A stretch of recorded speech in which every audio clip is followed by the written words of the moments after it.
Good morning, and I know it's Saturday, it's very early, and you guys have been waiting all week for this conversation. So, yes, we're here.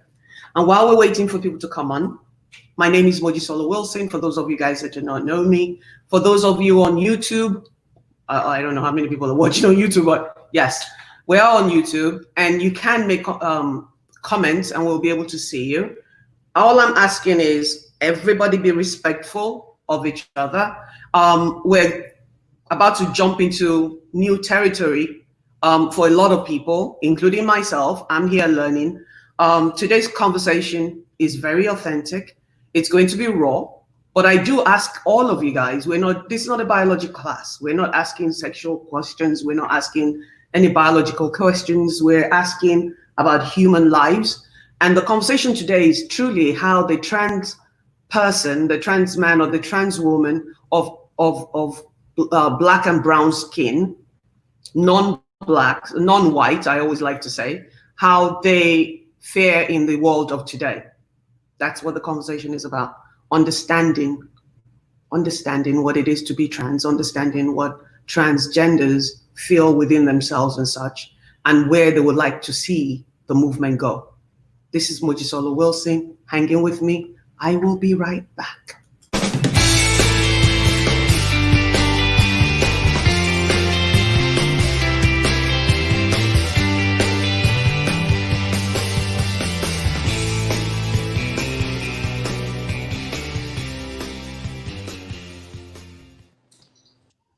So hello, and hello. This is Moji Wilson again, and I have Miles on the line as well as Mia. How are you guys? Hi. Good, So thank you. I am grateful that you chose to come on the show. What I'll ask you to do is when you're not speaking, do me a favor and mute yourself so we don't have any distractions or whatever if you're in a noisy place. If you're not, then we're fine. So I'm going to start with Mia. Would you be kind enough to introduce yourself to the audience? Yes. Hi, everyone. I hope everyone's having an amazing morning. Hope you guys are starting your day off with self care and doing your stretches and things. My name is Mia Michelle. I am a Black trans activist. I have my own Black trans, well, I'm a co host on an all Black trans podcast called Marsha's Plate. You can find that on all platforms, also on all social media. Um, I have a degree in business, and I work as tech support for a cell phone company on the side from home. I also have worked in the entertainment industry as well, so I've been like behind a lot of music videos and casting calls from like your favorite hip hop artists. Um, I have also I've done so many things, but um, I just want to make sure that it's known that there's more to me. Like it's more to me than just my gender and my sexuality. Amen. And Miles? So, good morning again, and thank you for inviting me. Um, this is actually my first platform talking about my trans experience. Um, I am newly transitioned, less than a year, um, maybe two, going on 2 years, starting my transition. But Miles is a minister, a lover of God. Um, I am a chaplain. I love helping people. I have a heart for God's people. I have a heart for people. Period. Doesn't matter who they are, what their situation is. If I can be of any kind of assistance, that's who I am. I'm the guy that shows up when you call at 3 o'clock in the morning and you're going through something. You need an ear. You need whatever it is that you need. That's who Miles is. That's the guy that Miles is. Professionally, I've been in the insurance industry for over 20 something years of my life. Not very exciting. It just pays the bills. So, hey, we all got to eat, right? Um, Amen. and and that's really it. Just a really quiet, easygoing guy. You know. Fantastic. Thank you for sharing. Thank you.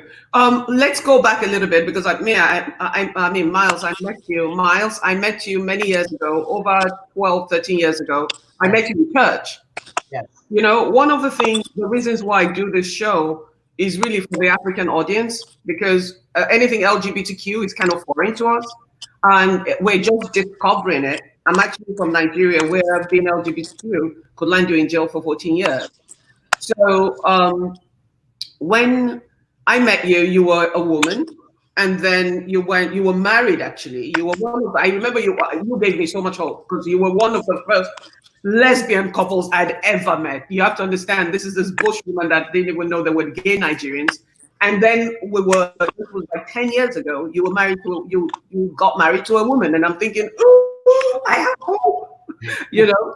But can you just talk to me a little bit about how, oh, the transition started and what made you decide or realize that you needed to To, form to for transition.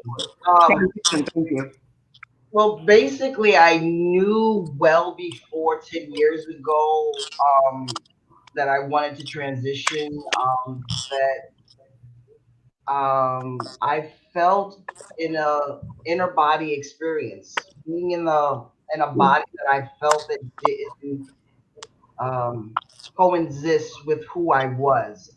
But um, due to life, due to society, due to lack of knowledge, due to a lot of things, I suppressed.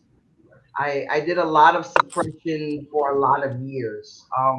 Miles has always been Miles, probably from birth. Absolutely, I would say from birth. Um, but culturally, in the society that I lived in, for economic reasons, and also being in a relationship with someone, in a marriage with someone who clearly did not want to subscribe to being in a relationship with a transgender. They subscribed to being a lesbian only and wanted to only be in a lesbian Mm, relationship, yeah, uh, which I love and loved my wife enough to suppress those feelings to say, okay, let's work out what we can. But it's like a jack in a box. You keep pushing it down to eventually it will rise up. And when it rolls, it was the most freeing experience in my whole life. And I just am saddened that I have to be almost 50 years old to discover who I am. But I'm yeah. grateful for the opportunity to live my life and speak my truth, you know, Amen. um, and be free and to be free in that truth. Um, and to learn. It is, like I said, this is still a very much a learning experience. So I look to my trans sisters, I look to my trans brothers to help me with this walk. You know, Amen. I don't know a lot.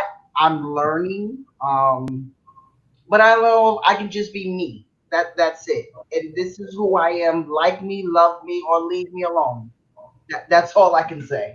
You know? I And always get to prove when people say something that touches my heart. That is such a powerful statement because for a lot of people that are different, and I always use the word different because that is exactly what it is. We're not white bread. We're like some people have 7 grains, some people have 7 grains and the 7 nuts, you know, and such like that. It's right, very important for the message to come across as just be yourself, be who you know you are, and be okay with whatever comes because it's look, everything comes with a price. yeah, So let's stop. I'm going to stop you there for a moment, and then I'm going to go to Mia, who's a sure. trans woman. So, Mia, please give us a little bit about your journey into um, transitioning. See, I'm still learning the language myself. It's okay. No, it's okay. And that's what's beautiful. Like the just the will to want to learn, and it's so many people that don't have that. My name is again. My name is Mia. I transitioned when I was 13. I started stealing my mother's birth control pills. But in the beginning, I didn't have the language, which I think is very important in this conversation because we've always known who we were. We just didn't have the language to express that and let people know how we feel. Now, I know that I did let people know how I felt. I just didn't Yeah. have the language as far as being transgender. Once I seen it on TV because I come from a rural area where um, there wasn't really gay. There wasn't any gay people. There wasn't any trans people. Like we only had one gay club, and like that was just like something people didn't even go to. It was so taboo. So I'm originally from Waco, Texas. I don't know if you guys heard of that. Oh, David I Koresh. know. Not for something good though. Right. So like it was very, very kind of taboo to even be trans in that place. So I didn't have anyone that I could be like, hey, oh, that's what I am. That's what I am. So I ended up seeing a episode on National Geographic because I love animals. I seen a taboo episode about trans people, and they were just sharing each culture and different continents and just how trans people navigate the world and society. And I was like, oh, that's it. I know that's what I am. And I tried to go the legal route to get prescribed hormones. However, because I lived in a rural area, my doctor told me specifically this. He said, that's against my religion and I can't serve you. I will not serve you. And he turned me away. It was the most excuse me, Humiliating. experience. And I felt so embarrassed because it took a lot of courage. Like I said, like the area I came from, it took a lot of courage to be able to say, okay, I'm gonna try and cross my fingers. Hopefully they accept me, and they didn't. So what I did was I ended up going the illegal route, which is black market, and that's what a lot of trans people had to do back in the past because we didn't have access like we do now. There's so many resources, right?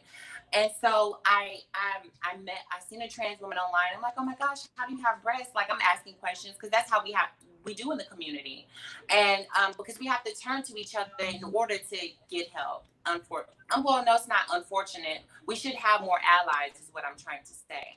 Yeah. But she was just like, I got my hormones from um a black market out here, and I can tell you where to go. It's a Mexican place, and No, we're not advertising for anybody. right. So they were They like, can reach out to you later. No lawsuits for Moji.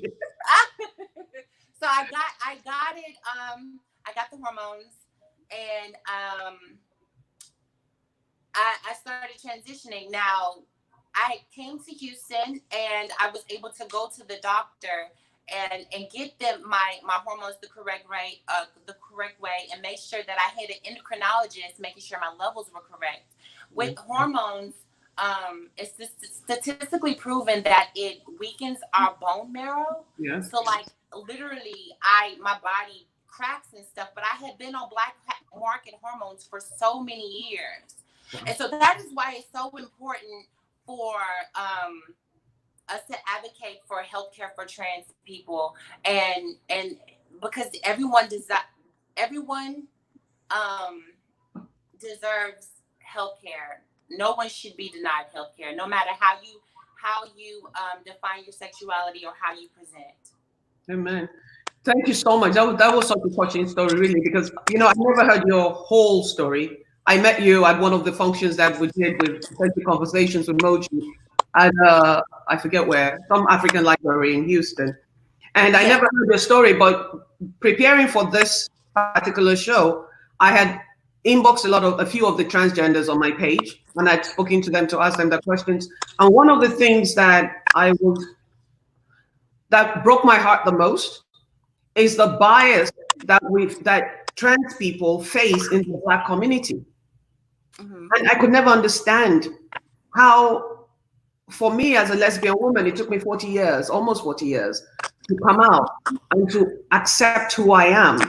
And even then, because of the way I look, I still have heterosexual privileges, unlike my wife, who's a butch woman. And when we step out, pretty much, we have issues. So, but I can't imagine what it's like to have to leave a whole life behind, you know? I'm going to mute you for a minute, Mia, while you're moving around.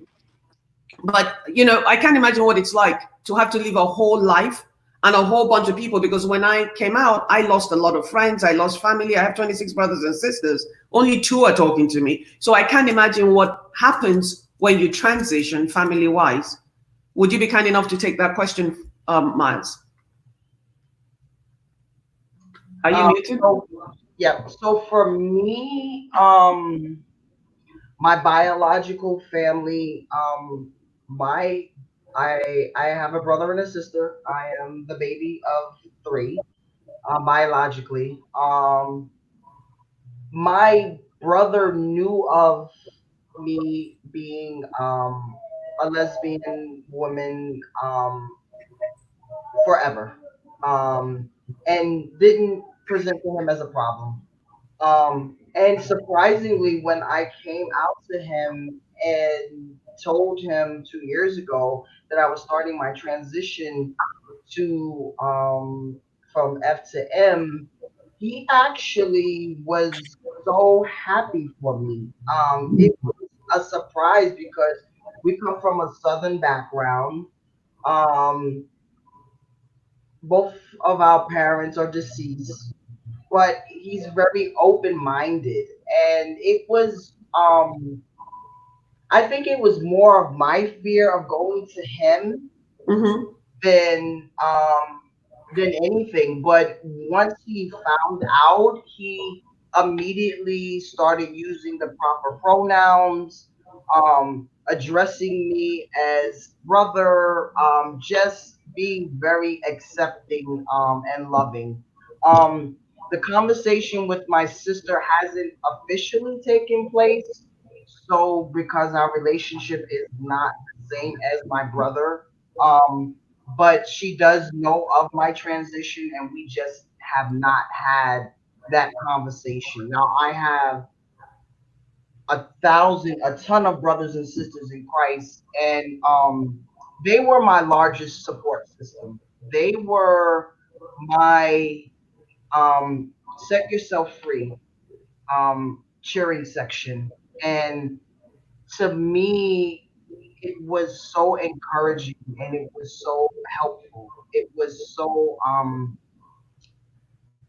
it made it so much easier than my mind had already put myself in a box, and no one's gonna like me, no one's gonna understand me, no one's gonna accept it, no one is going to. And I found, for me, the blessing, and I say the blessing, I found quite the opposite.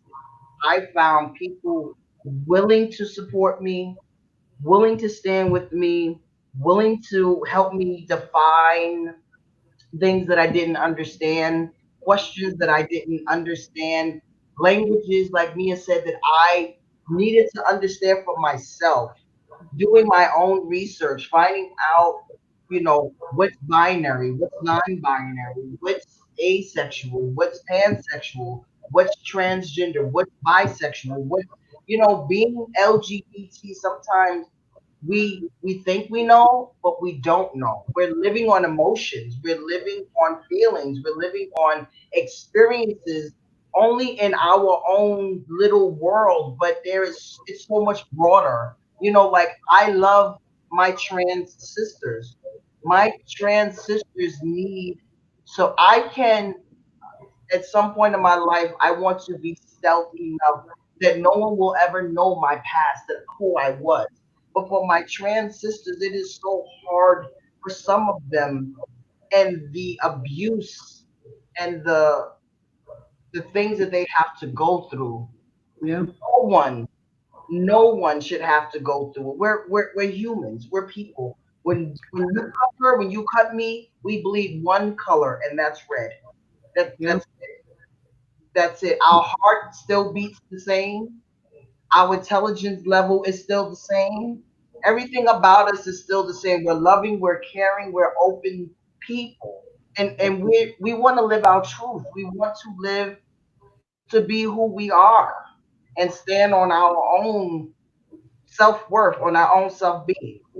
You know. Sorry, I'm a little talky. It's okay. I tend to let you speak, people speak because you're speaking from the heart. And I Yeah. don't, there's a message, always a message in there somewhere.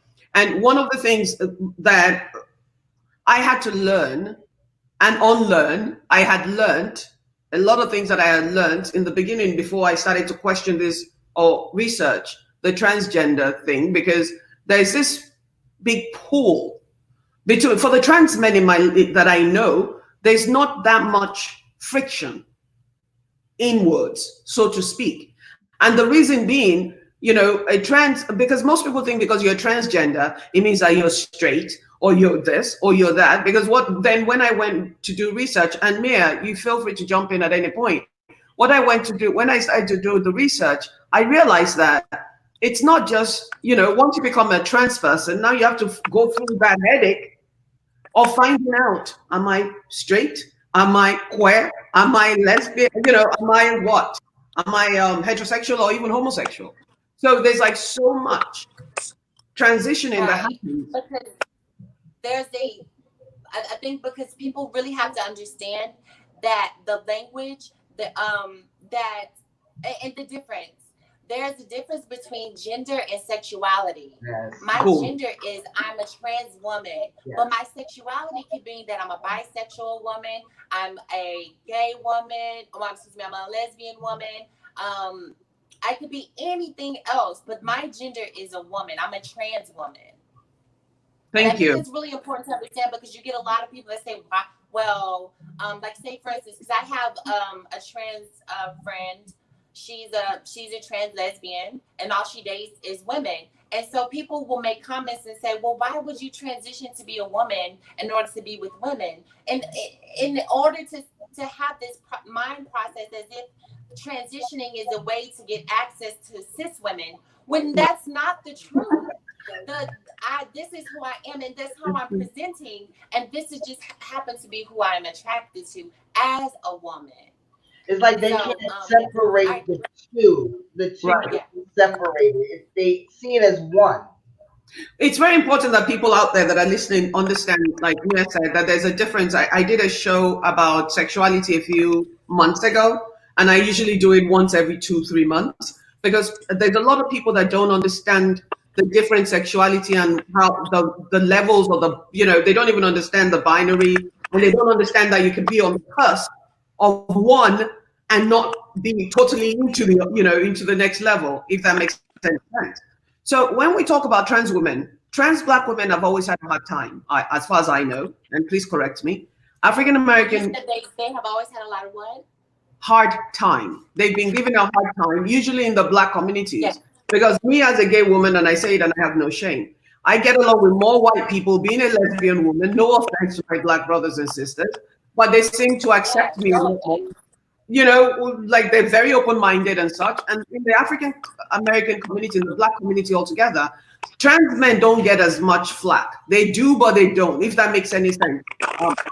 But trans women, I find, get abused, they get beaten. I was following a story that happened, I think, in Austin or Dallas a few months ago, where like so many people, about 15 young people, somebody's typing, about 15, there's a background noise. About 15 people or so chased down an African American trans woman, and they were going to beat her up. And in last year, 29 trans women, Black, trans women of color were killed, Spanish and Black, were murdered last year. And for some reason, it doesn't seem like the police really care much. So Miles, you are a trans woman and you're African, you're not white. Would you be kind enough to give us a small view into the life of a transgender woman? And also, Transgender man. Sorry? Transgender man, not a transgender woman. Oh no, Miles, transgender man. Thank you so much. I beg your pardon. I'm learning.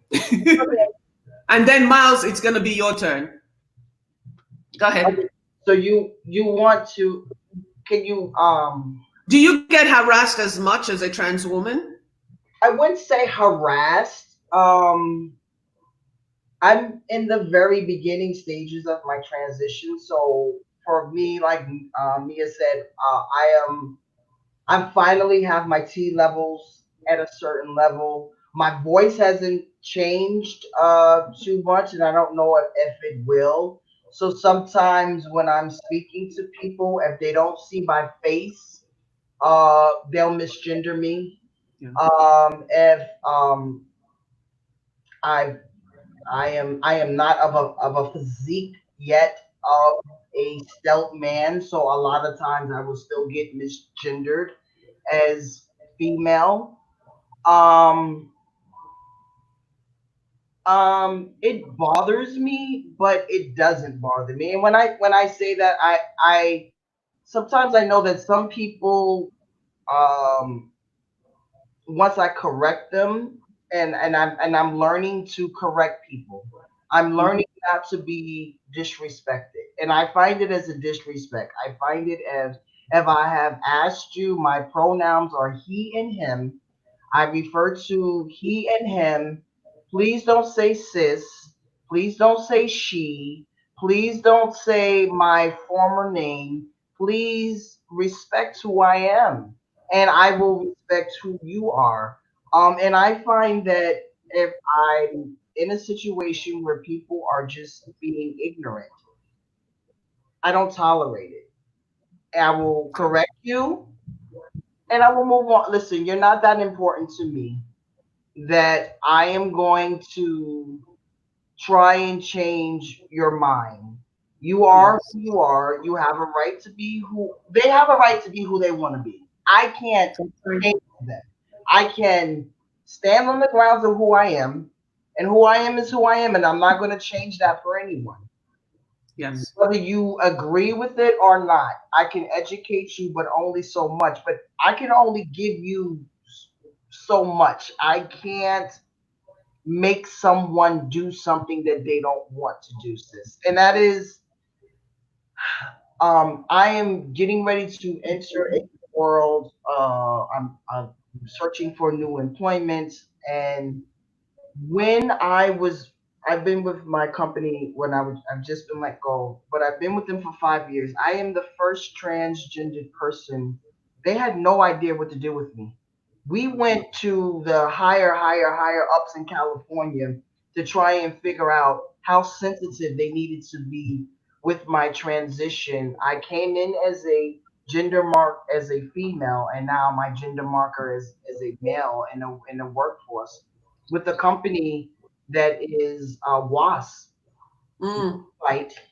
And very few minorities to begin with, and now you have a minority LGBT, and now the T is now finally coming where we have to call corporate in heaven to find out how do we go about being sensitive to this transgendered person, and it was quite an experience to say the least in the corporate world, and One of go ahead. one of the things. Let me cut you off for 1 second. One of the things that I learned, because I took this inclusion and diversity certificate course with Cornell University, Mhm. just to be able to understand how to engage with the different types of people around me, because I was one of those people that came out and I was very angry because Mhm. of the way I was treated in the Black community. I was so angry and I would lash out and I was very mean.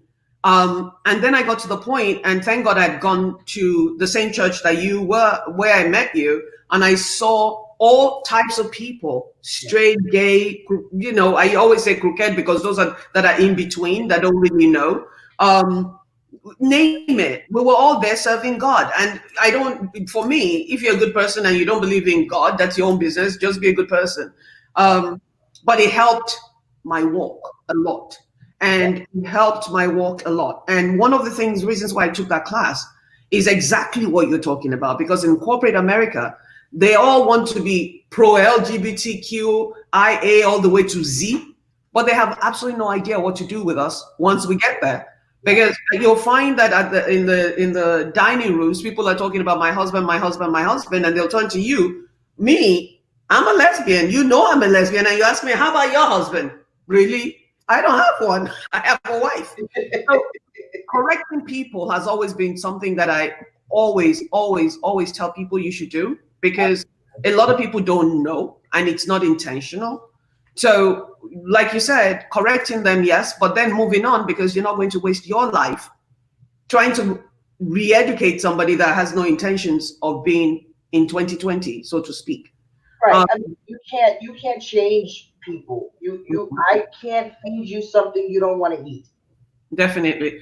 Mia, That's my philosophy. Sorry. I hear you. No, go ahead. Mia, I don't know if you muted yourself or if I muted you, so I'm going to unmute you, which I think I did, unless you muted. There I we go. actually, Okay, good. I thought I was, because I'm hearing a lot of stuff. I I was know. the one who was causing it like earlier. So let me mute myself. So, yeah, gosh, I've been through so much as a trans woman in employment and just in general. Um, God. So, um, okay, so there have been times where I was at work and I would have men. Okay, so when I was working at this shoe store, I had a man that wanted to. I guess he was trying to court me, but I was just trying to sell shoes. I was just doing my job. I was doing what I was supposed to do, and he somehow figured out my schedule, so he would come every time I worked just to see me. Well, I guess he asked about me while I was in the back getting shoes. I came out early, and I heard him having a conversation with my manager. My manager told the man that I was a trans woman. I don't know if people understand how dangerous that is, but I'll give you an idea with more examples. So she tells him I'm a trans woman. This automatically sends flags in my head because I'm like, oh my God, you don't care about me as an employee. You don't have the sense to know that that's something that's dangerous. And is this coming from a malice point? So do I feel like this is discrimination I don't know what it takes. This is the first time something happened to me with being trans in the workplace. And they laughed about it. Her and another coworker with two Black women. And they were just laughing about it. And it was almost isn't a way to shame him, unfortunately. And that's a bad thing, because that's why men feel like they need to murder us, because society says you are not allowed to love a trans woman out loud. This is not how men are supposed to perform in society. You're supposed to be married to a cis woman. You're supposed to have this. You're supposed to perform masculinity the way society says you're supposed to, and you're not doing it. And if you don't perform it the right way, then we're going to take all the privilege that we gave you away from you. And we're going to make an example out of you so that other men know that this is something that is not okay to do, and that we have the power in order to make your life different and change it. And so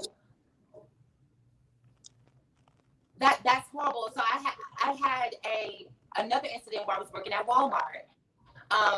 Oh God, that lasted for a while. So the first incident, I come from the back because I was working in the back of Walmart, just pushing out boxes. I was like, that's not for me. I need to be in customer service. So they put me in customer service. I got along with the managers. They were two cis women, two Black cis women. I thought this was going to be beautiful. It was going to turn to something good. No, I started getting compliments from the customers.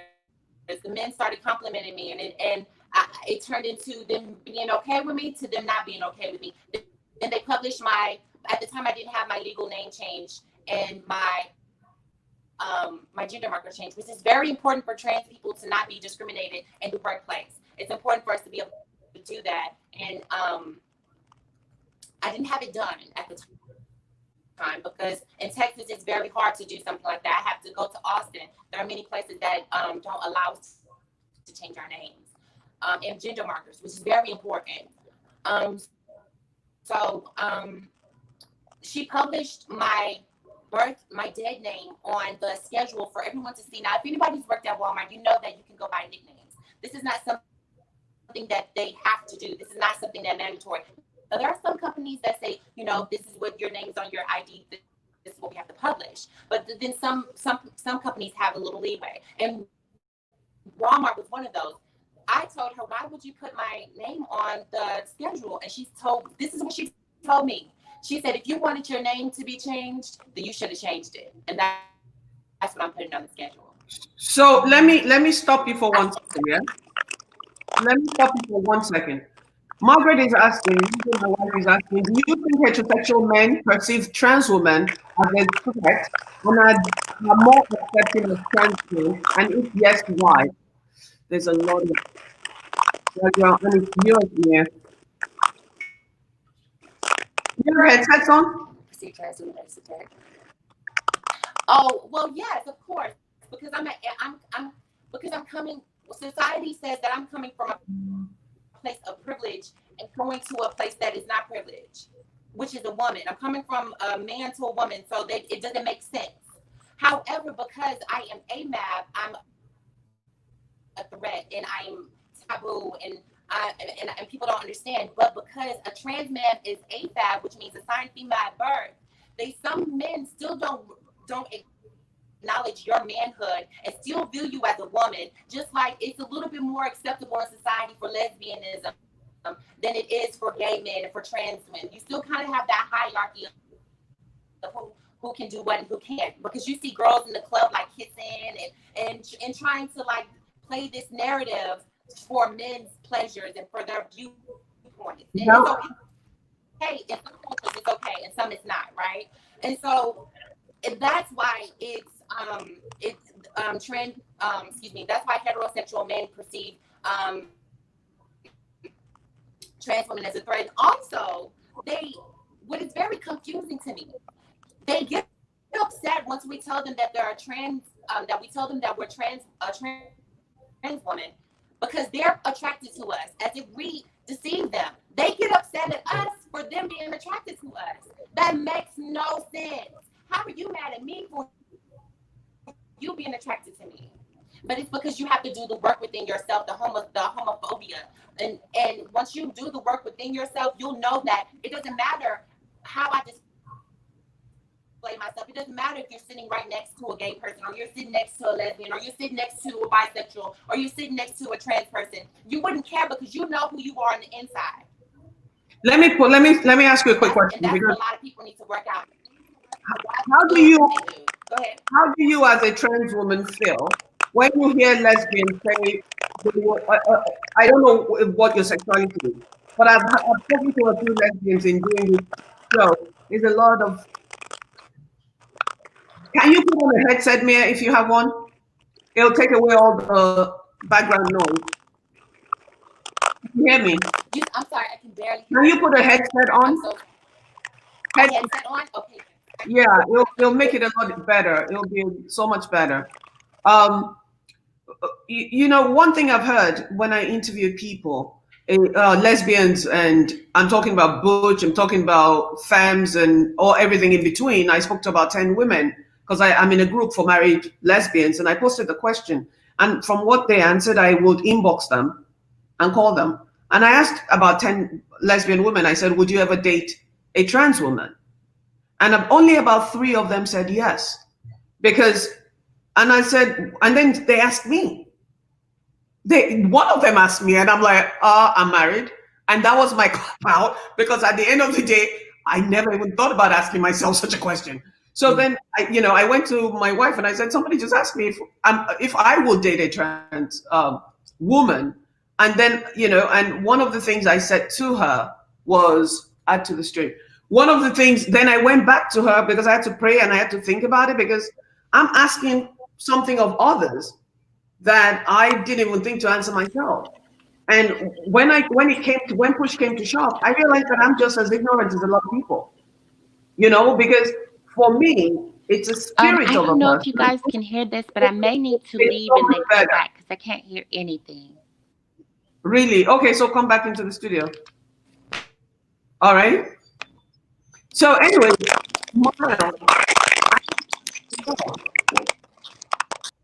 all right, I just removed her. But Okay. anyways, I had to ask myself that question because at the end of the day, I needed to understand why is it that men get so upset when they find out that the woman that they fancy, that they like, is a trans woman. So then the disclosure question came up. I mean, I feel like I come out almost every day. Got it. I feel like I come out almost every day in my life, right, as a lesbian woman and a femme lesbian woman. If no, usually most men don't go to my wife and say, "Hey, baby," you know. So she just look. She does. They don't. They wouldn't even dare because she's a butch woman. But because I'm a feminine lesbian woman, I get hit on. I had a guy 2 weeks ago in the store tell me, "You don't have to lie and tell me you're a lesbian." I was so insulted and hurt. It was. It took me a long time to get here. So, is it disclosure? Mayor, I'm going to ask Mayor, is it important to disclose, or do you think it's important to disclose to somebody that's interested in you? And when do you think it's right to disclose? Or is it even right to disclose? Okay, I love this question. So it's very important to disclose, but I think what's important about this question, and this goes for trans women and trans men.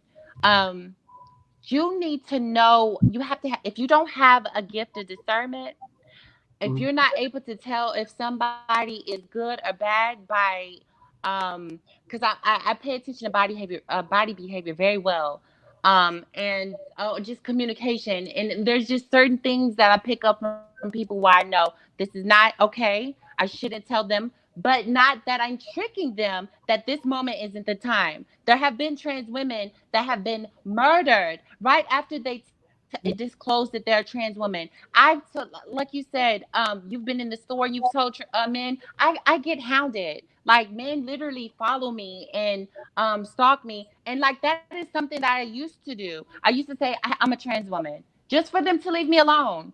And some of them, like you said, would say, "Oh, you don't have to tell me you're a man, or you don't have to tell me you're a trans woman in order for me not to, in order for me to stop messing with you." Or no, I'm serious. Like, and then they'll get them picture. But then sometimes it helps and sometimes it doesn't. Sometimes they're like, I don't care. So it's very important to tell when you're dating someone intimately, but also know the time when to do it, because there are situations where there are people who actually want to do harm to trans people, that they have this mindset like, I can't wait until I meet one and someone tells me that they're not this, and I'm going to do. They have already been conditioned by society, because society says that trans people's lives are not valuable, and we don't deserve protection, we don't deserve legal rights. So that tells people that, oh, I can kill you. And I when I talk about that, as far as rights and justice, I like to compare it to um the rights of Black people, which is not a comparison, because Black people, as far as slavery, went through a lot of things that trans people didn't go through. However, what I'm trying to convey is that both of these are minority groups. We're both minority groups, and we know what oppression is like. We don't like being oppressed. It doesn't make us the other group. And back on topic. Yeah, it's important to Angela, definitely disclose, but make sure that you know when to disclose is okay. Via text. I've had times where I thought I was something violent was going to happen to me, but it didn't. But that might be because I'm a biracial trans woman. Because what we see is that dark skinned trans women are being murdered. yeah. That they're targeting, but right, they're targeting our darker skinned trans sisters. But you may get a light skinned trans woman here and there, but most of the time Can I ask you why? I have to stop you real quick and ask you why do you think darker skinned trans women are being murdered? Because it's very important for us to know and understand. Are you with us, Mia? Oh, Miles, do you think you have an idea why darker skinned trans women are being murdered? I have no idea. I don't. That's something I couldn't even venture into All right. giving Uh, an explanation to. It's just sad. It's it's heartbreaking, I'm telling you. It's really, I sad. mean, this It, is I think heartbreaking. it is the disturbing inner part of the person, and I believe that a lot of times these men are fighting with their own sexuality, and I believe, like what Mia said before, I believe that a lot of times my trans sisters are very upfront with these men, and they have relationships with them, whether it be a long-term relationship or just physical relationships.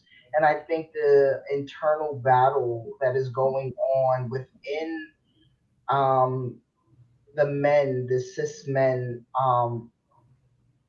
enrages them, that they can feel that how could I enjoy, be attracted to,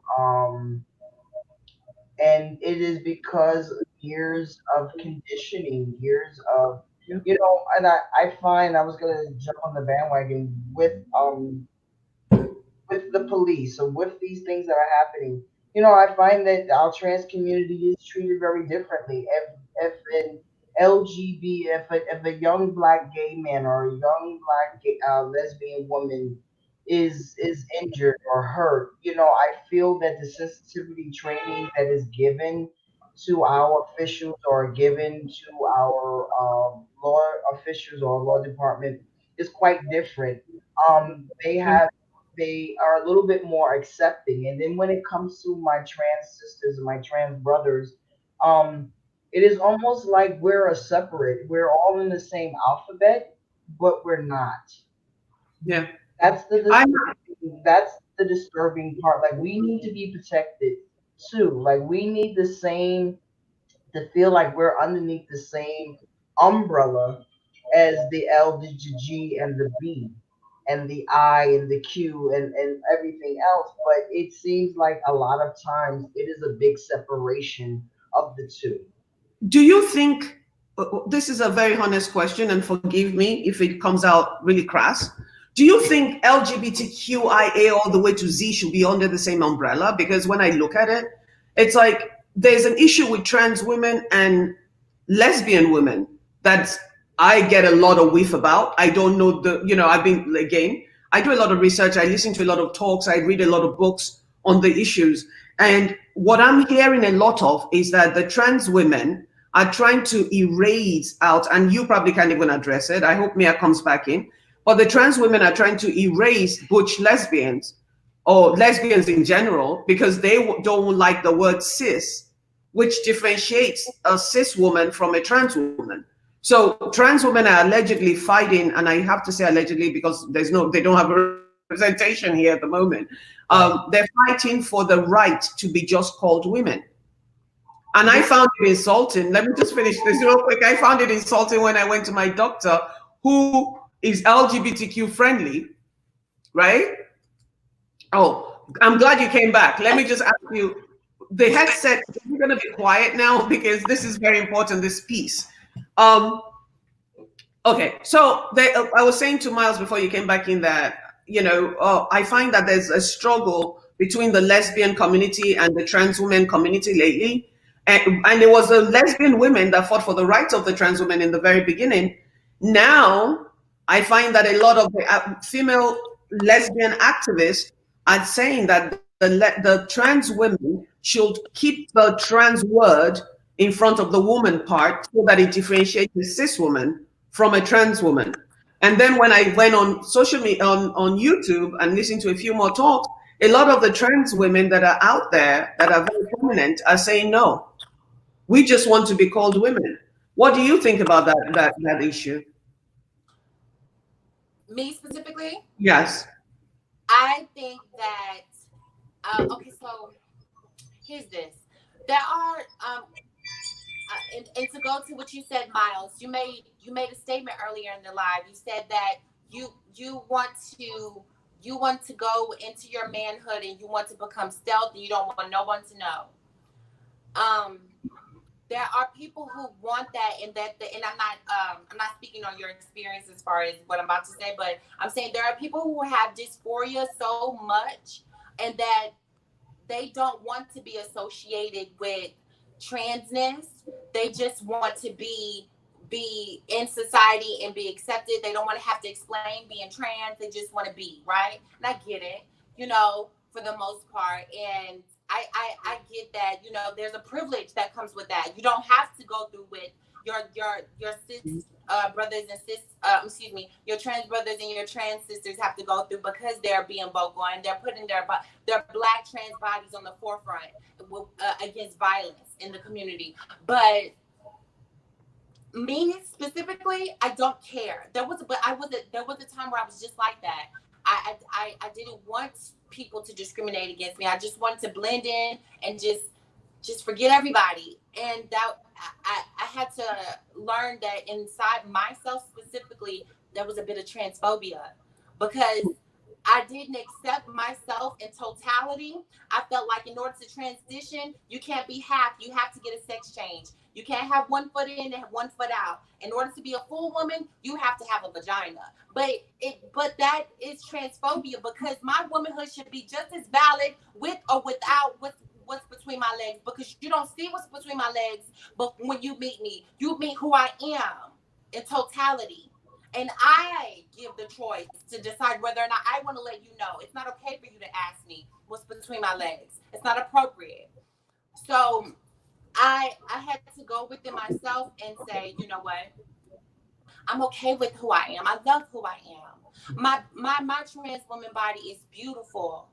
And there were men before I was in a relationship with my boyfriend that affirmed my body as for who I am. Cis black men.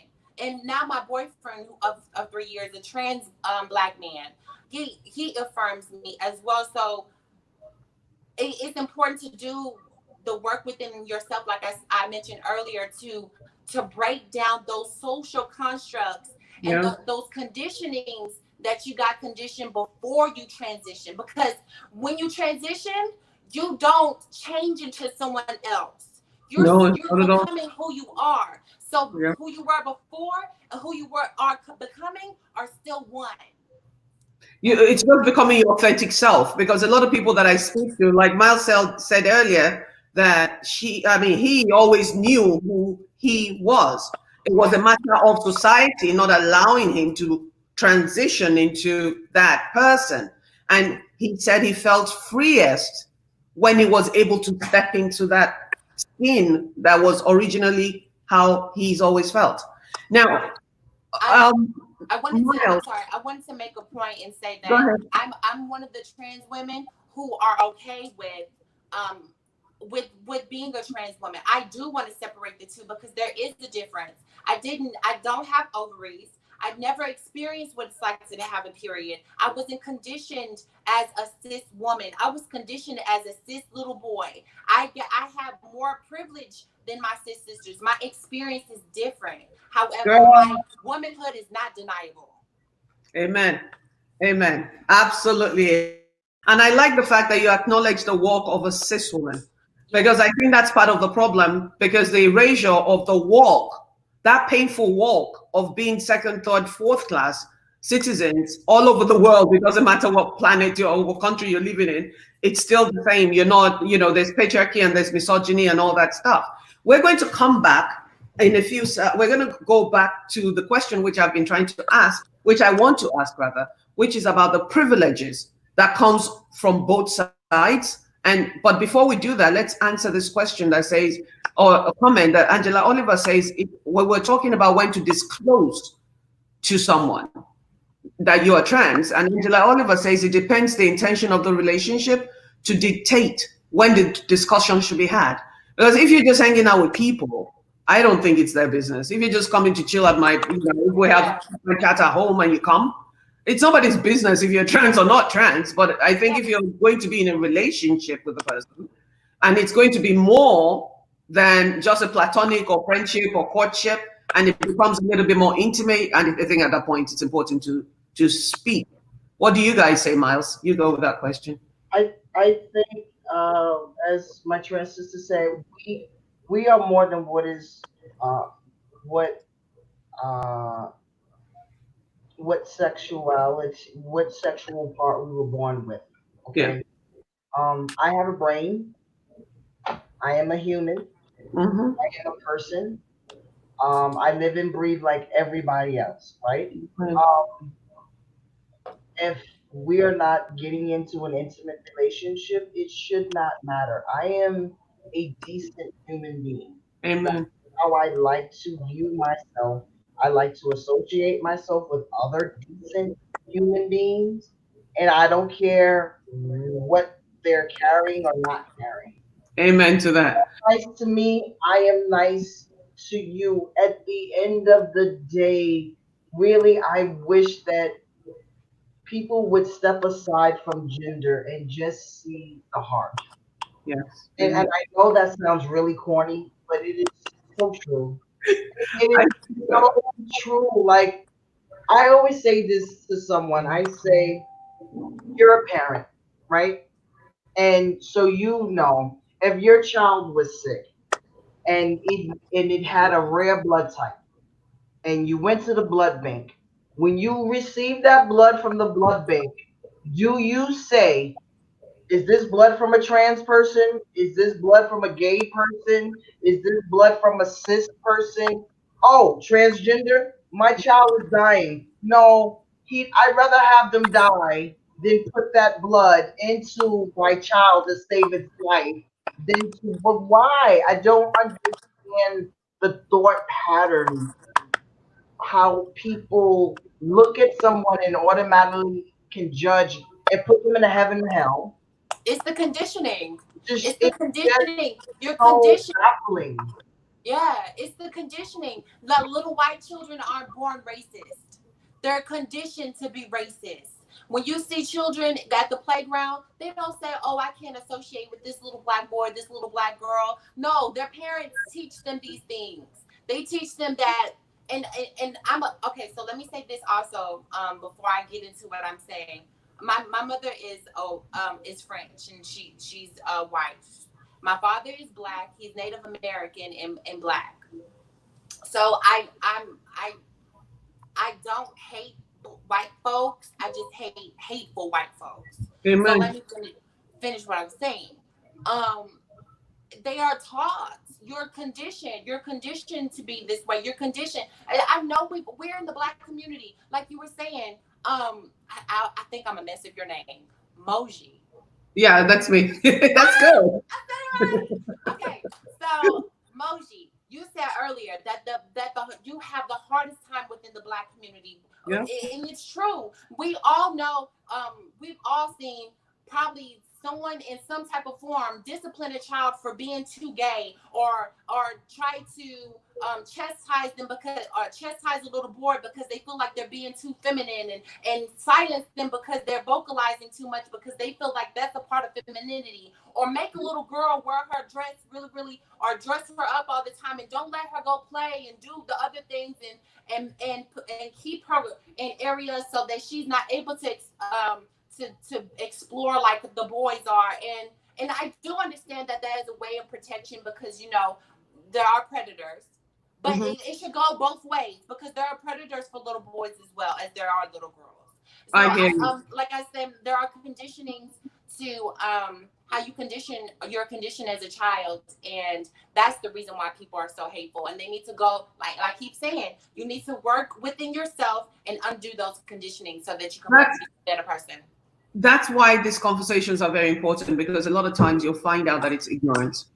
I'm not going to sit here and tell you I understood the trans movement of the trans issues and all that stuff. But the truth is, it took me a while to even get to understand it, because even to date a butch when I first came out, one of the first things I said was, because most of the butchies that I knew, or the butch women that I knew, um, were I'm trying to find comments. I'm sorry. A lot of the butch women that I knew, I'm telling you, they were like gangster looking. They had pants all the way down to their kneecaps, and that's not who I am. I'm very corporate. So I used to always say, look, I'm not dating for, and then I knew I wasn't attracted to femmes. I'm not sharing my shoes and bags. If you remember, Miles, I used to make that joke on Facebook all the time. I'm like, I'm not dating a femme because I'm not sharing my shoes and I'm not sharing my bag. But I didn't have the language. I didn't understand that there's like so many different spectrums, like cis people, cis men, and whatever, women. There's so many different spectrums, and education and conversation is so very important because until I met my wife, I didn't know what I wanted in my life. I didn't know what I was attracted to. I just knew other relationships did not work because I'm feminine looking, but I'm very assertive. So I think I'm called aggressive femme, which I hate. So I like the word assertive femme. And one of the things that I've learned, and I think to the audience that's listening, because we're almost out of time, is that conversations are very important. It's important that we talk to each other and not at each other. It's important that we ask questions. I think I saw Noni on here. Yes, Noni, if I may say, is a trans sister, right? And I met her on social media, and in those days, 3-4 years, she actually deleted me at one point because I used to say really mean, horrible things about, if I'm going to date a woman, I'll date a woman. Why would I date trans? Because it's lack of knowledge, and I'm the first person to acknowledge it. At one point, she had deleted me, and I was hurt. I'm like, why didn't she just talk to me? So I went on a search. It took me 2 years of doing research and talking to other people to even be able to be where I am. So education is very important.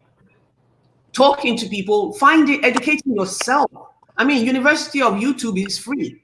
People can go on there Google is and free. listen to talks. Exactly.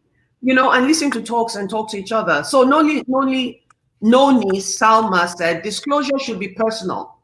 It is, which is exactly what you said, Mayor. It is no one's right to tell anyone when they should disclose their identity. Disclosure is a very tricky thing, and some trans folks have lost their lives. Thank you for that comment. It's very true. Who else? I'm sorry, go ahead. Go ahead. I think that it's important to talk about, like, for cis people and for trans people, because I have had girlfriends who didn't disclose that they're trans and have had intimate relationships with men, and the men found it out during their intimacy, and that's not okay.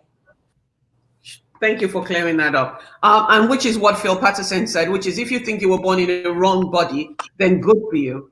But don't deceive anyone or lie yourself into their lives. So again, when Angela Oliver said it's important the direction of the relationship. I mean, if it's going to be intimate and much more romantic, of course, I want you to know who I am. I want you to know everything about me. My past doesn't mean, or where I came from does not mean that's who I am today. I continue to redefine myself every day, really. As you learn more, you grow, and as you learn, you shed a couple of layers of your old self. Transformation happens all the time. It's as long as you're being authentic, anyways. You realize that the more information, the more knowledge, and the more wisdom you have, the more you change each day. It doesn't mean that you're living a lie. If you're the same person you were 5 years ago, you haven't grown, right? But we also have to understand that gender is fluid. Right. There is fluidity in gender. Mm-hmm. And because you can feel one way today does not necessarily mean you're going to be the same way tomorrow. And if you do, some people like fudge, some people like vanilla and chocolate. It is that person's decision what they like, how they like it, and never to deceive anyone else. Amen. But let me just stop you for 1 second. You said gender is fluid. Gender is fluid. I don't think gender. I'm going to argue with you about that a little bit because I don't believe gender is fluid. I think what happens is that we're on the spectrum. Because sometimes I wait. Right. This is the level. I'm a femme. My center, my core is femme. There are days I wake up and my masculine energy is a lot higher. Right. Right. I don't know if that's what you call being fluid because I know. I do because I say that one day you may want to dress. Well, I've seen you dress in some bad suits. I've seen Remember those days when garb, right? I've seen you dress in when you were doing reconstruction or you're remodeling something, right? And I've seen you put on the overalls and the steel toe boots, right? And click those nails off and do what you got to do, right? So, when I say that it doesn't it people shouldn't have to define you because today I want vanilla ice cream, tomorrow I want chocolate, the next day I may want them swirled together. Do you understand? Does that make sense? that makes sense because that's where I stand. I mean, let me tell you, when I first came out, when you first met me, I was struggling because I didn't know where I sat on the spectrum. And I thought being gay meant I had to be a butch woman. So I would wear suits, but I have big bazookas that I love. So I would wear my shirt open down to here with 4-inch heels because I'm not giving up my high heel. It just did not make sense. But as I grew as I grew and owned my sexuality, I realized, damn, this is power. When you know who you are, when you know how to express yourself. There are days that I would wear my wife's shirts and clothing, right? Which is different from who I am on the inside. My outfit has absolutely nothing to do with who I am. My wife is masculine love center. She would never put on a dress. She told me one day, she's like, when I die, if they put me in a dress, you go there and you open the casket. I'm gonna be there or we're in the coffin together. But the truth is, it's your expression in fashion has nothing to do with your core. And that's what people don't get. There's a lot of people that are cross dressers and they don't want to be female or they don't want to be men, which is where a lot of my Nigerian people, my Nigerian lesbian women that think they're butch, because I counsel a lot of women in the LGBTQ community in Nigeria, they think they have to be butch. And once I tell them, you're not an actor. Your clothing should be an expression of your deepest inner self. You can tilt it one way, tilt it that way, but your center is always the same. So, Angela Oliver, I hope that makes sense. Unless if it doesn't, just ask the question again. She says, please explain gender, how gender is fluid. And I'm going to read exactly what it says. Non-binary or genderqueer spectrum. Gender identity is not exclusively masculine or feminine. Exactly. That's how it's fluid because it's not specifically to one either being masculine or being feminine. Yeah. And I think that people don't understand. I'm so sorry. Go ahead, Miles. No. Go ahead. No, I think that people don't understand that woman and man is a social construct, and that is performed differently in different cultures. Everyone doesn't perform being a woman and perform being a man the same way in different cultures. And that's kind of what Moji was saying. She felt like she had to push her boobs to the ceiling and she had to wear the long heels. But when she realized that my womanhood, me being a woman doesn't mean that I have to wear 4-inch heels and have my lashes. But I love my 4-inch heels. Let's not be confused. Right. You do what works for you. That's my motto. I don't care. Just whatever works for you is what you do, as long as you're not hurting anybody. Margaret says gender identity is not fluid for everyone, just to be clear. Gender expression may be fluid for some, but that does not necessarily imply the gender identity is fluid, which I agree with. And another thing that I think we should do a show one day about gender identity. There are people who are called non-gender. There are people who are called asexual, which means but asexual is sexuality. They don't subscribe to a gender. Wait. They are intersex people too. Intersex people. Asexual people don't have sex. That's different from gender. Not non-conforming, because I have a friend on YouTube. I'm not YouTube, on IG. She's like, when you look at her, you can't tell if she's a man or a woman, but biologically she looks like she has breasts and she looks like a woman. She was born as a woman. but her features looks like that of a man. She's a butch woman. And for her, being a butch woman, her choice was not to be gender fluid, which means she doesn't identify as a man or a woman. Right. And that has nothing to do with biology. That's just the way what she chooses. One day you'll see her on the street and she'll be all butched out like it does. And she said she doesn't want to be. I asked her once. I said, "Rainbow model, do you want to be a man? Are you going to transition?" And she said, "No. I like who I am. I love my life, and I love my body that I was born in." So that's different from a transgender. And I think for women like Margaret that are butch women who are masculine of center, they don't want to be a man. They like their body. I mean, they like their feminine attributes and they're masculine center and they're fine with that. I think that's what he's trying to clarify.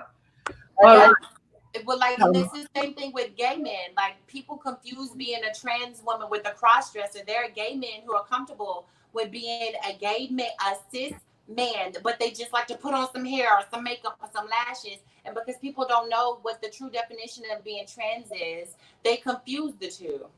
You know, it's important that we talk about the cross dressers and the trans person, because a trans person is not the same as a person that just likes to wear women's clothing. We have a guy called Bobrisky in Nigeria, millions and millions of followers. When you talk about homosexuality in Nigeria, his picture pops up. I'm like, the kid has said several times, I'm a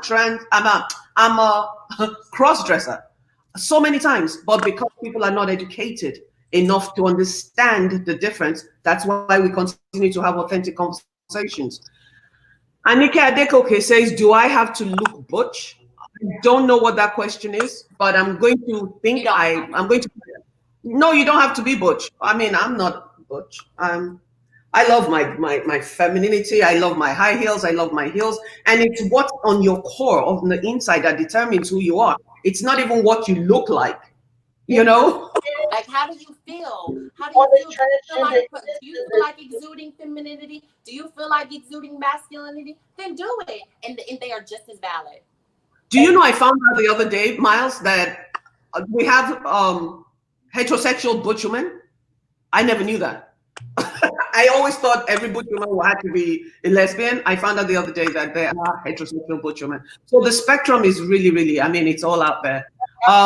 The thing as far as and with for me, I'm gonna put an I statement. It is the dysphoria that I felt being in the wrong body. It is the dysphoria that separated me from saying I'm masculine at center to no, this is more than just being masculine at center. This is I am in the wrong body. I don't feel comfortable with certain parts of my body to the point where it bothers. It is not just it is not like a headache that passes. It is not like a toothache or I stub my toe. This is no, it's really being born in the wrong body. The dysphoria that I felt was so strong that I knew that it needed to be addressed. It was something for me to just this is not right. This is not who I am. This is not being it is just like I don't know. I don't know how else to explain it. I think, am I right, sis? I don't know. I mean, for you, everybody's experience is different. I mean, but you're right. You're right. And that's why we transition. We transition because how we feel on the inside is not how we display on the outside. So I can't take off my breasts. They're attached to my body. When I take off my clothes, you see, and specifically me, I'm talking about my body, my trans body. I don't take off pads and take off my hair. I don't take off my eyelid. I don't take off anything. When I go to bed and my clothes are off, I go to bed as a woman. When I wake up as a woman. I put on my clothes. That's the difference. So I want to take Noni's comment. It says this tricking men narrative is always used whenever trans women are mentioned. And I think it paints a general brush, which is incomplete. Thank you for that statement, because that's why we're having this show. Because when I heard about the, hold on, I have to go get a name, about the, Tina Brandon, the trans man who was killed story, and then I hear about, sorry? That's actually a movie, Boys Don't Cry.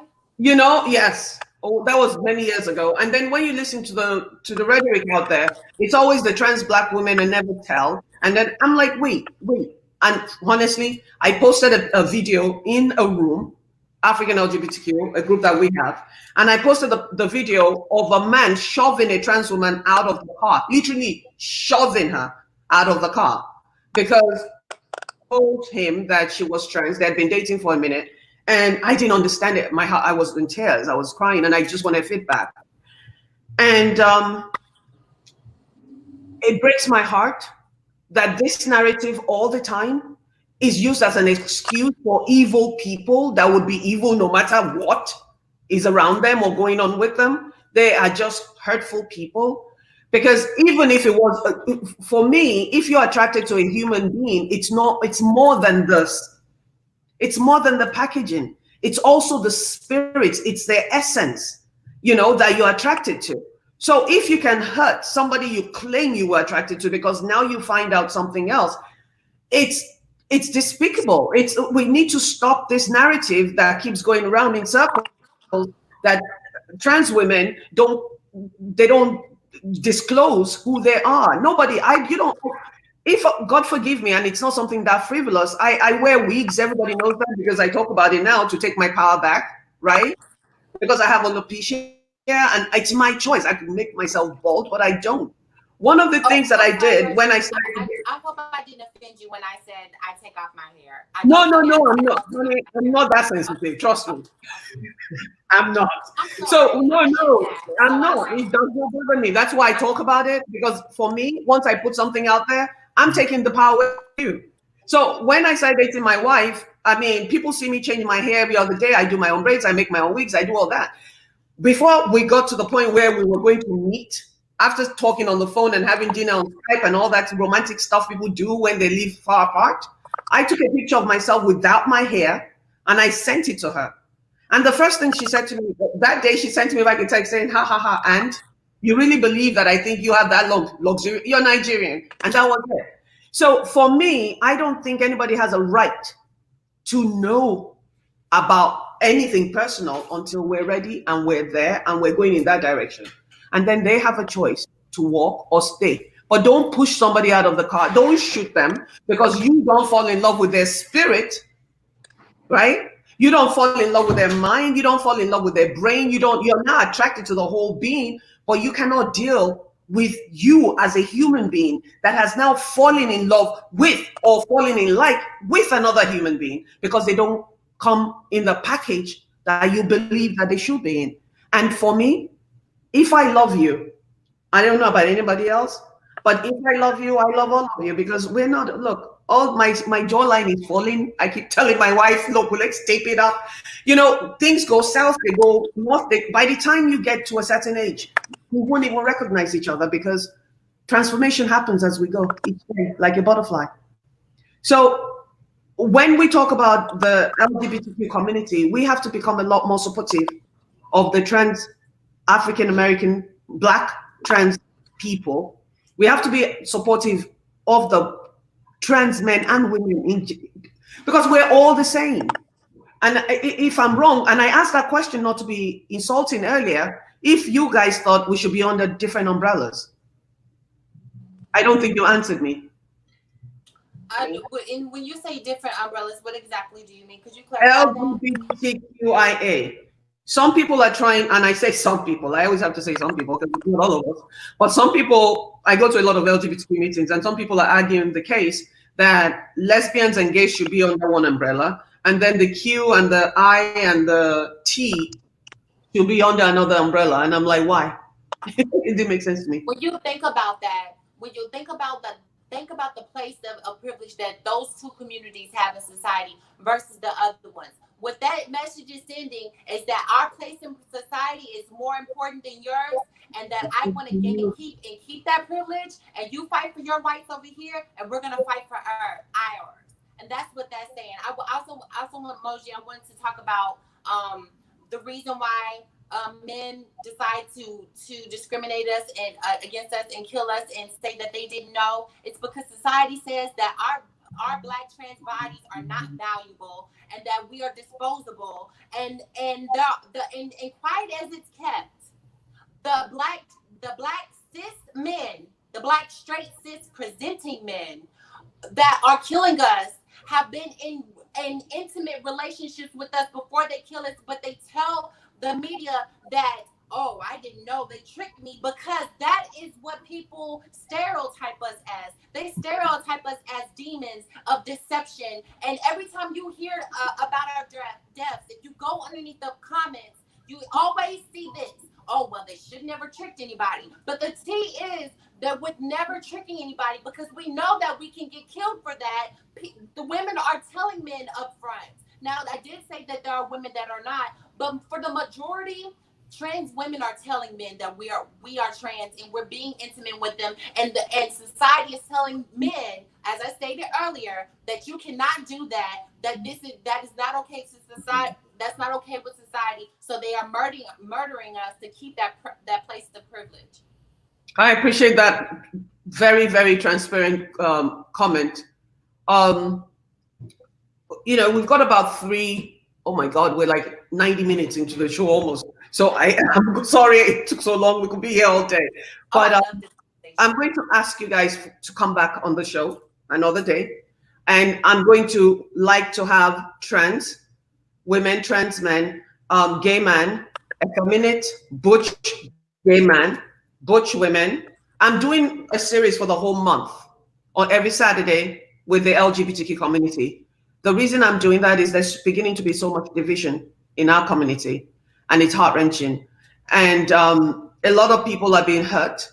And when you're Black in America, you're just a Black person. It doesn't matter if you're trans, gay, Nigerian, African, it doesn't matter. The bullets coming if you're in front of a racist police. To be able to create unity, like my wife always tells me, you can't boil the ocean, but you can boil the ocean one cup at a time. So this is our way of boiling the ocean one cup at a time, and hopefully it'll spread out. But before we go today, I'm going to ask both of you two things that you'd like to leave the audience with. But before you answer that question, I'm going to ask everybody that's listening. I don't know how many people listen to my shows, maybe 10, 12 people, but I'm going to ask them to remember that we are all the same. We're all human beings. When we're fighting for Black Lives Matter, we should be fighting for all Black lives because they all matter. And our Black community needs to start to understand that trans Black lives matters just as much as a cis Black life, that a lesbian, gay, transgender, bisexual, any kind of sexual life that's Black matters just like a heterosexual Black life. And I'm going to turn the mic over for you guys to leave us with two things that you would really like us to understand. Miles, you go first. Well, the first thing it comes to mind is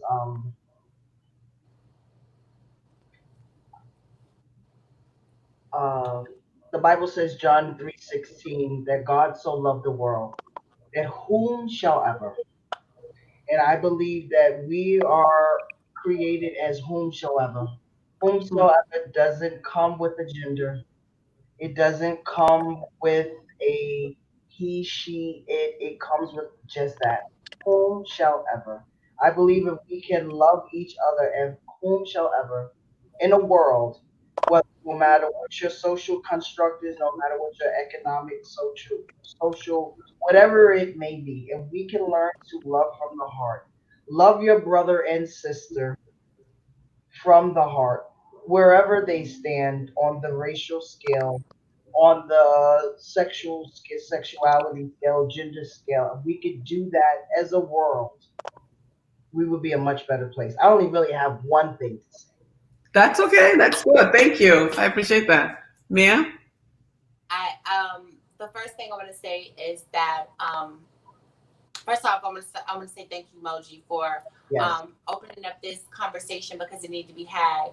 And what I want to say is conversation is important to us understanding each other because a lot of the violence and discrimination is based in ignorance. And when we're able to dismantle and talk through that, we're able to come to an understanding.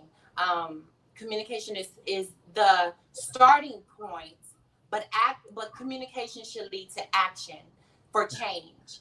So that's the first thing I want to say. The second thing that I want to say is that we're all human. Yeah. We even though we're presenting to you our sexuality and we're trying to make you understand who we are, we have mothers, we have sisters, we have brothers, we have daughters, we have children, we have family, and we are your family because we are Black people just like you are, and we want the same equality. And I don't think that we are trying to force anything on you. We're just trying to tell you that we deserve the same as you do, and our fight is the same fight. It's not divisive, it's actually progressive. Hey, thank you. I normally do a speech after the show. After all my guests are gone, I normally do a speech. But since you guys just killed it for me, because at the end of the day, when you bring it from the spirituality realm, which is love everybody pretty much, that's all God asked of us, not to come and judge anybody. One of my new things is telling people, how about you get an express flight to go and ask God? And then my pastor told me one day, she's like, that's not nice. Ask yourself what Jesus Christ will do. I'm like, well, I'm not Jesus. But I really, from the bottom of my heart, I am so grateful that you guys decided to do this. It takes a lot of courage to sit out here in front of the public. I mean, you see how I get slaughtered all the time, and I still keep going. I'm gay, I'm a lesbian, I got kids, I'm a lesbian. Oh, the sun is shining, I'm a lesbian. And little by little, as silly as it sounds, a few of the people in my community, and I say a few because you're talking about 200 and something million people that I have to work on, but if we keep boiling the ocean one cup at a time, we'll get somewhere. It's interacting with people that are different from us. It's talking to people that are different from us. It's letting them know that we don't know everything. So we are learning as well. I, as a lesbian woman, don't know everything. I'm 55 years old. I've been really, truly gay all my life. Yeah, but I've only been living as a gay woman since 2006. So it's not, it's all new to me. I'm just learning, and we're all learning. And as we think we've learned something, something else changes. And that's the world that we live in today. So my friends, my brother and my sister, I say thank you for joining Authentic Conversations with Moji. And I hope to invite you guys back on. And to all you listeners, I appreciate you. And I hope you come back and share the video. It's for educational purposes. No, but none of us make money from these things that we do. It's about our contributions to humanity. So I'm going to take you guys out of the studio. I thank you. Bye. Thank you for having us. Thank you. Anytime. Whoa, what a conversation today we had. What a conversation. I learned a lot, because like I always say, I don't know it all. I don't even know a lot. So I keep searching and asking questions. When we start to have authentic conversations with each other, we'll realize that we have a lot more in common than we have that separates or differentiates us. We're all human. We all want to be loved and accepted. But unfortunately, we're not all going, or it's not everybody that's going to love us. So it's important to be our authentic self so that we can find our tribe. You know, the people, everybody's not going to be attracted to me. Everybody's not going to like me. Everybody's not going to like the way I look. And that's okay. But what's not okay is for people to hurt each other or hurt other people because they don't like them, because they don't agree with them. It's okay to agree to disagree. But we are all God's children. And even if you don't believe in God, we are all human beings. And all you have to do is respect us, respect our choices, respect who we are, and respect who God created us to be. My name is Moji Sola Wilson, and this is Authentic Conversations with Moji. If you like anything we say, or if you think you can add to the conversation, please do. If you say anything derogatory, I will ban you. If you have questions and you're curious, as long as it's not about sex, we will answer your questions. So don't forget to make a comment. Don't forget to share the video. Don't forget to like the page, or go to YouTube. By the way, on Monday, I do a relationship series on YouTube only. So please meet me on YouTube on Monday morning at 10 o'clock. By the way, tomorrow, Margaret, my wife, is preaching at MCC. Yes, online. So don't forget, tomorrow, go to the MCC page. Margaret's going to be preaching tomorrow. It's going to be ridiculous. Thank you so much for joining. I totally appreciate you guys.